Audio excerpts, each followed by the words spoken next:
साहिब बंदगी सतनाम बंदी छोड़ की जय हो, परमपिता परमात्मा की जय हो।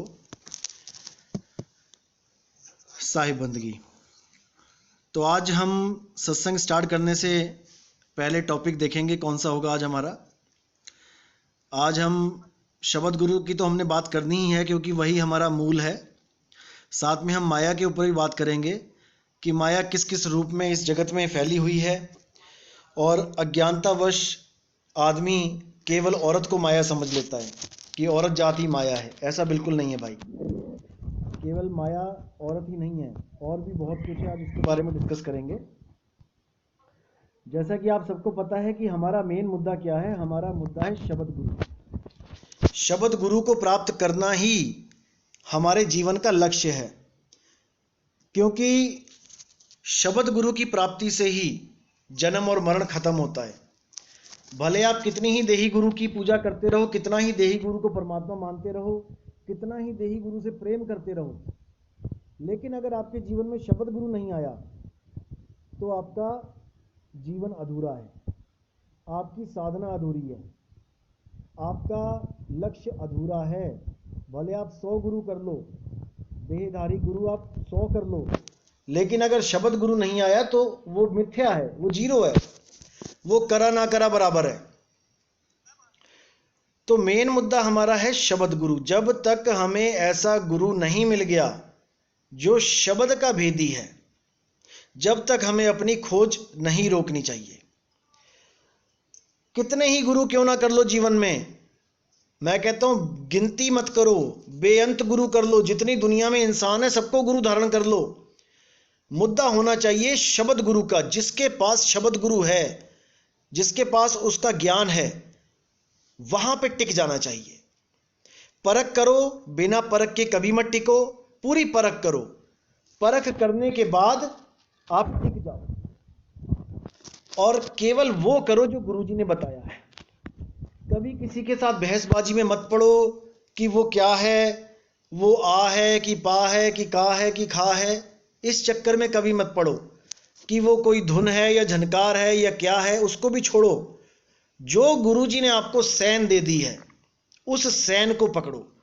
जो वहां पे चीज है वो आपको मिल जाएगी ऑटोमेटिकली। इस चक्कर में मत पड़ो कि वहां पे क्या है, गुरुजी ने क्या बताया है। जो वहां पे चीज है वो ऑटोमेटिकली मिल जाएगी आपको, क्योंकि वो एक ही है, वो दो नहीं है कि आपको वहां पे पहचानना पड़ेगा। जैसे कोई आदमी आपके घर में है और एक कमरे में अकेला बैठा है, तो आपके मम्मी पापा ने कहा कि तुम्हारे रिश्तेदार आए हैं, जाओ मिल लो।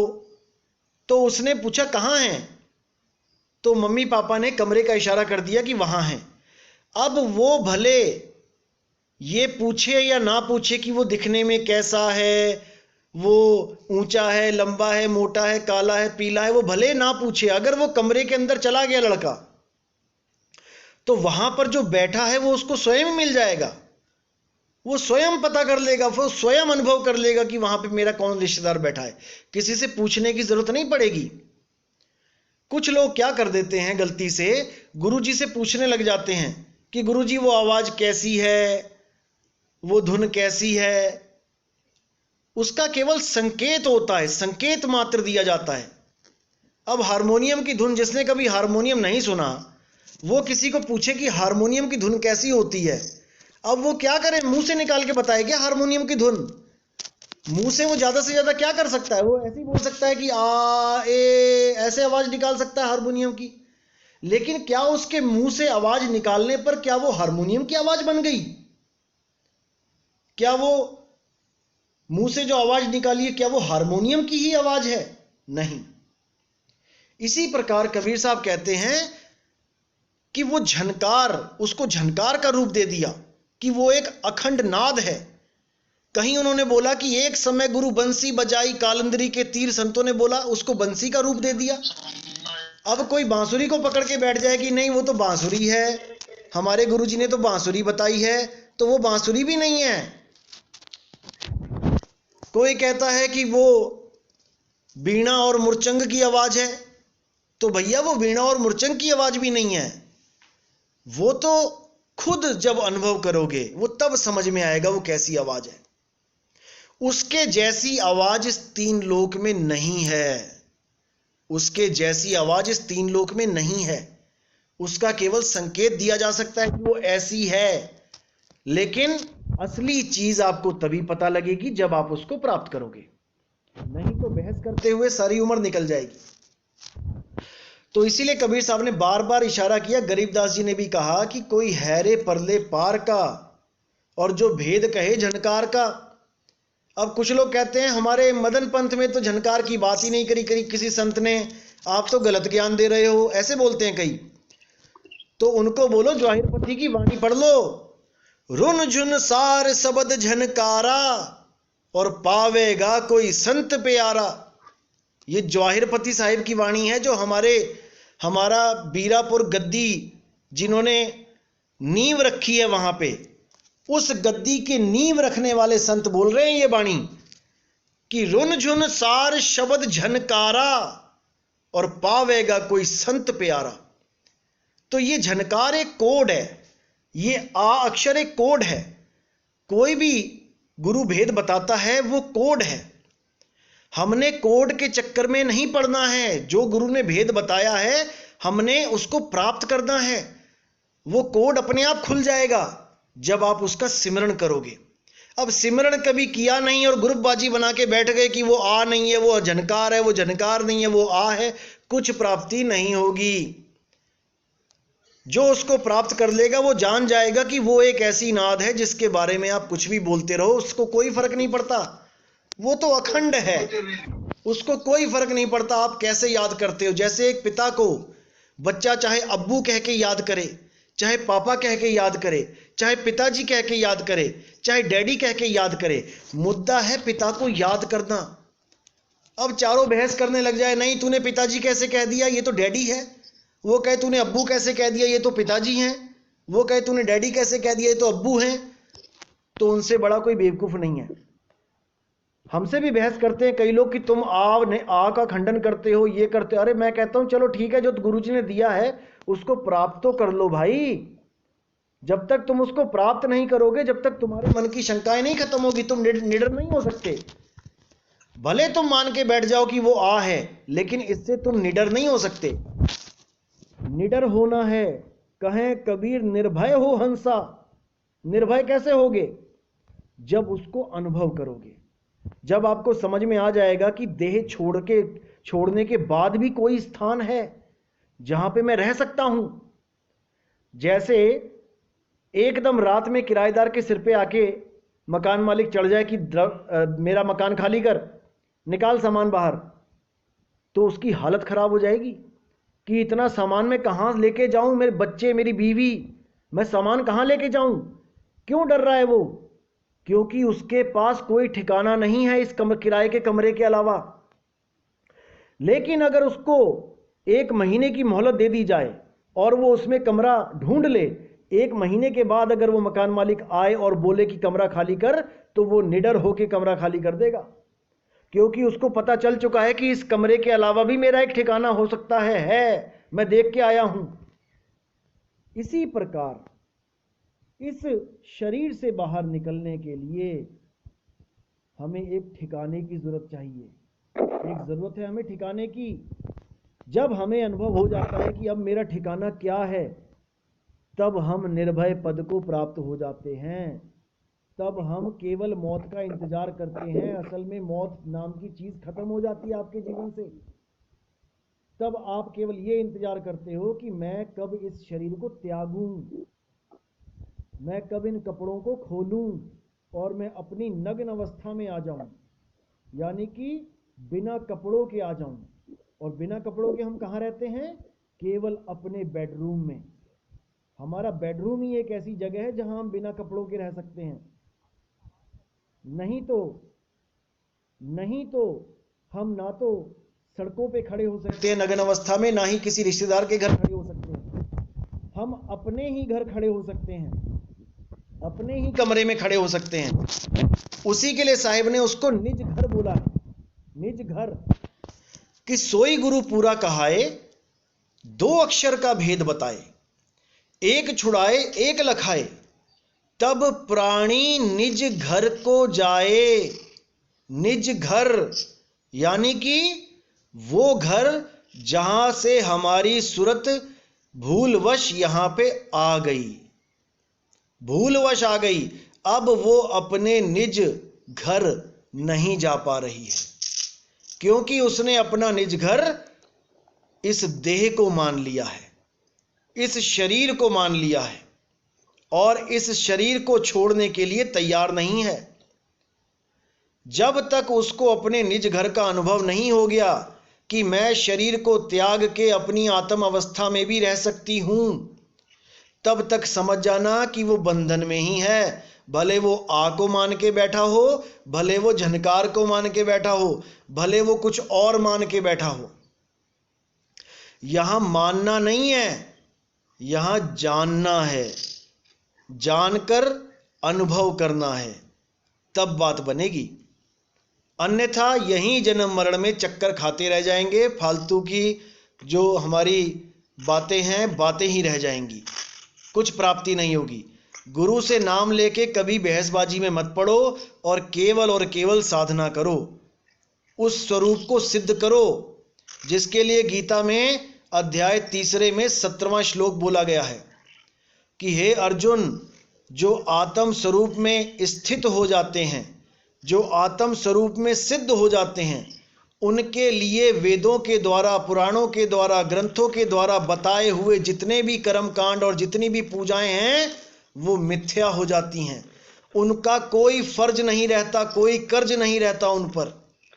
किसी देवी देवता का कर्ज नहीं रह जाता, किसी काल भगवान का कर्ज नहीं रह जाता। वो सारे कर्जों से मुक्त हो जाता है जो भी आत्म अवस्था को प्राप्त कर लेता है।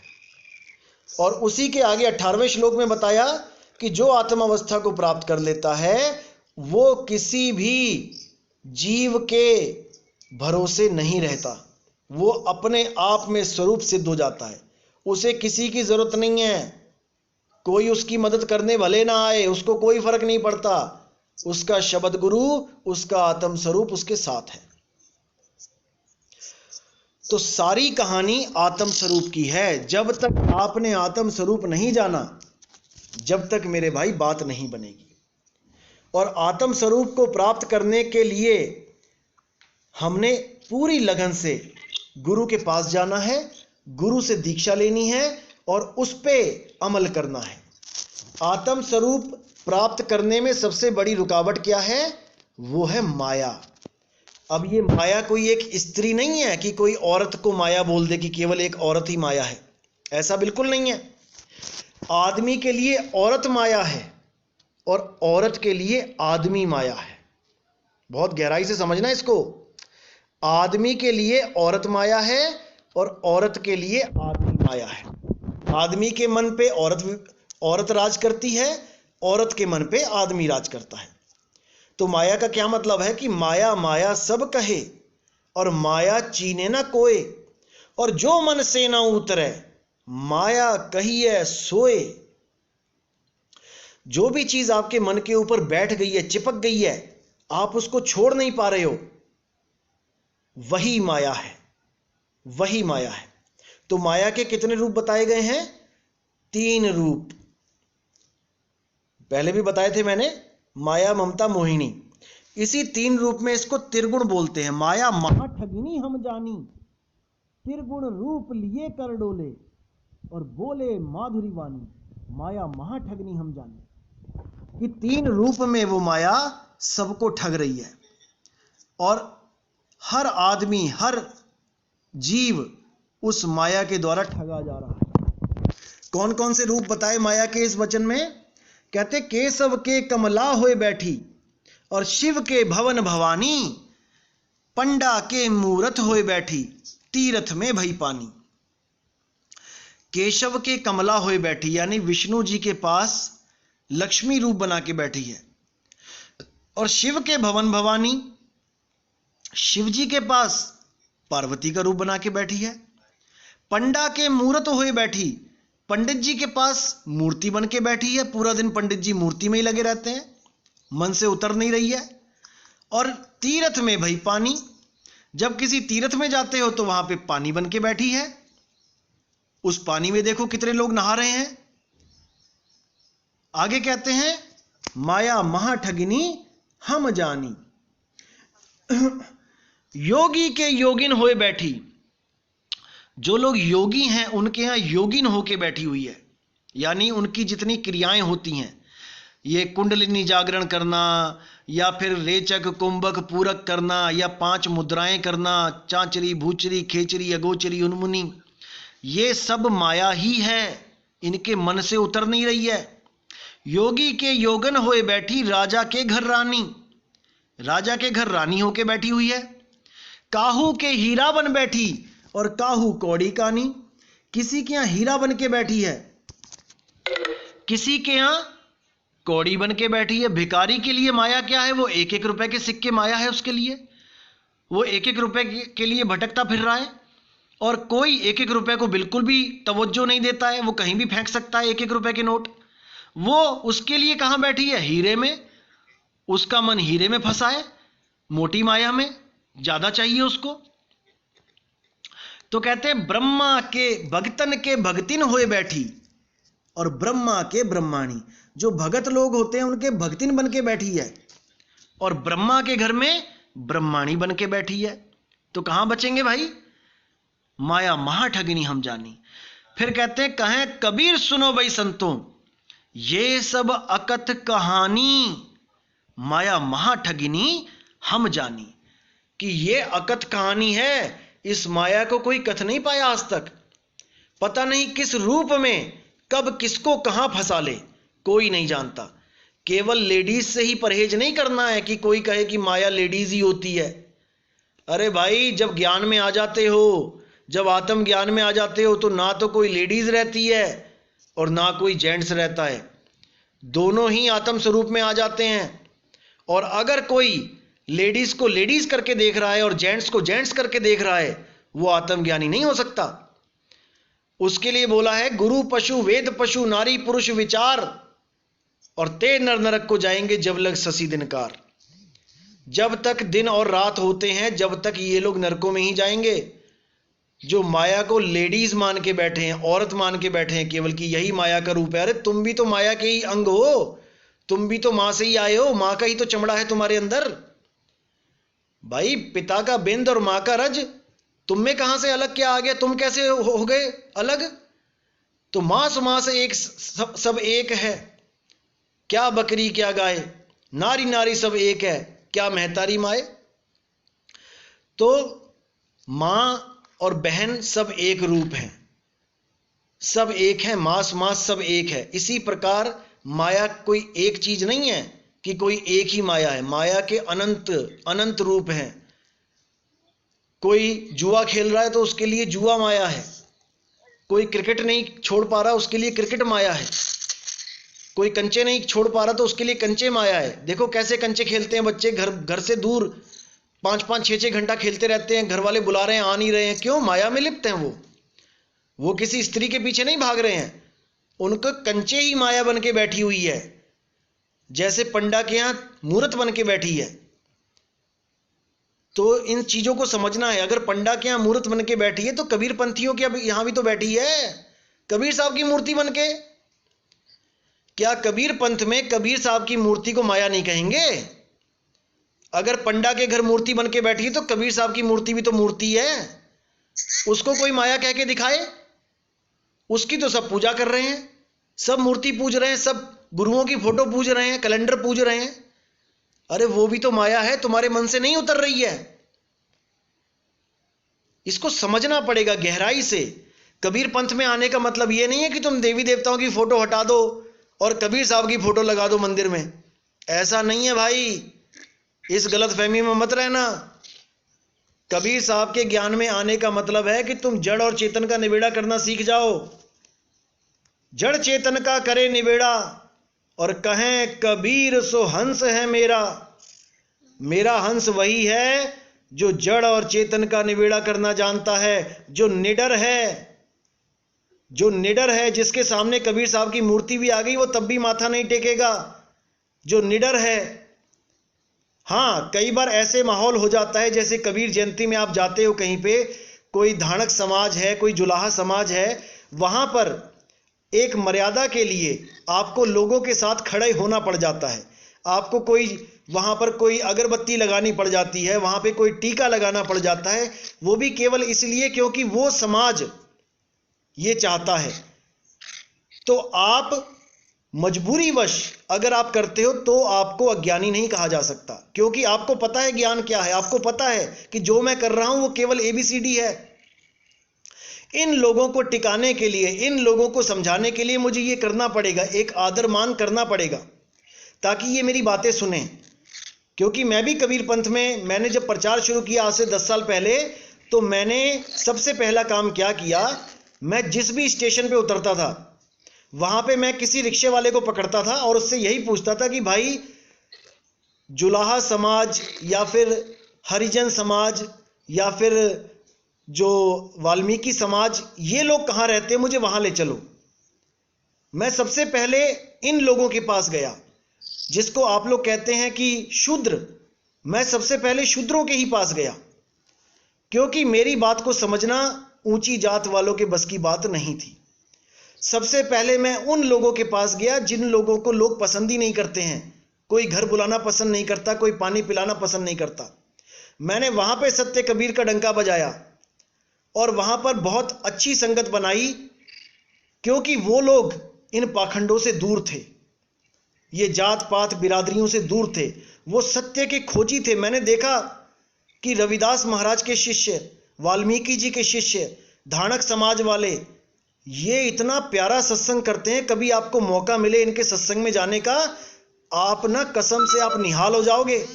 ये लोग इतनी प्यारी वाणियां बोलते हैं और इतनी सुंदर वाणियां बोलते हैं।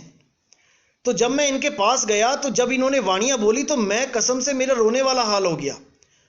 अब मैं ये सोचूं कि देखो कितनी मरम की वाणियां बोल रहे हैं, लेकिन इनको इन वाणियों के अर्थ नहीं पता है।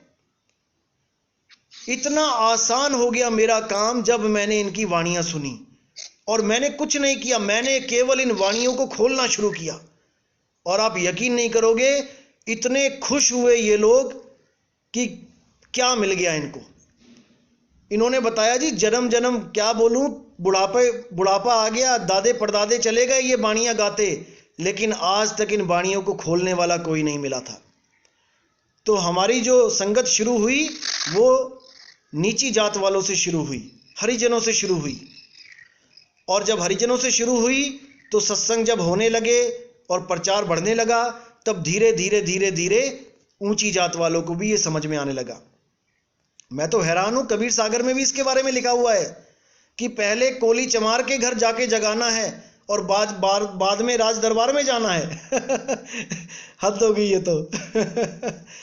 तो गुरु की दया होती है, देखो गुरु की दया होती है। ये आज वही लोग 20-20 साल पुराने जो अपने गुरुओं के पास, अधूरे गुरुओं के पास बैठे थे और ऊंची ऊंची वाणियां गाते थे, जब उन्हें उन वाणियों के अर्थ पता लगे तो पैरों से जमीन निकल गई और अपने गुरुओं से सवाल जवाब होने लगे। तब उनके गुरुओं ने भी कह दिया कि भैया ये ज्ञान हमारे पास नहीं है, आपको आगे का ज्ञान मिलता है तो आप जा सकते हो। धन्य है वो गुरु लोग जिन्होंने इतनी बड़ी बात करी। और देखते देखते काफी अच्छी संगत जुड़ने लगी। लेकिन जो अब हो रहा है वो कभी नहीं हुआ, क्योंकि ये समय निर्धारित था। परमात्मा ने 2020 बिल्कुल निर्धारित कर रखा था कि 2020 के आते आते इतना बड़ा प्रचार होगा पूरे विश्व में, ऐसा डंका बजेगा कि आज तक कभी ना बजा होगा। कबीर मंसूर में भी इसका पूरा जिक्र है, मैं सत्संग में पूरा बताऊंगा आपको। लेकिन याद रखना, जहां सत्य का डंका बजता है वहां पर विरोधी बहुत हो जाते हैं। मेरे खिलाफ बहुत लोग आएंगे, बाहर के छोड़ो, हमारे पंथ के ही लोग मेरे खिलाफ खड़े हो जाएंगे, मुझे पूरा पता है।